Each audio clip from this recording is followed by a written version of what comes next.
ang paraan kung paano palakasin ang sixth sense. Alam mo ba ang kaibahan ng sixth sense at third eye? Ang sixth sense ay kakayahang makaramdam ng presensya ng mga espiritu, multo, at ibang nilalang na hindi nakikita. Habang ang third eye naman ay kakayahang makakita mismo sa kanila.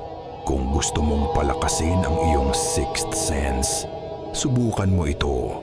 Una, patayin mo lahat ng ilaw sa kwarto mo sa gabi. Umupo ka, pumikit at magmeditasyon. Pakinggan mo lang ang katahimikan, huwag kang kikilos hanggang may bumulong sa'yo. At kapag narinig mo, huwag kang sasagot. Pangalawa, pumunta ka sa simbahan sa gabi. Umupo ka sa gitna ng mga upuan at tahimik na magdasal. Kung may umupo sa tabi mo, kahit wala kang naririnig o nakikita, yan ay kaluluwang naghahanap ng kasama. Pangatlo, pumunta ka sa sementeryo kapag madilim na. Pumili ng isang nicho at umupo sa harap nito. Huwag kang aalis hanggat may bumulong ng pangalang nakasulat sa lapida.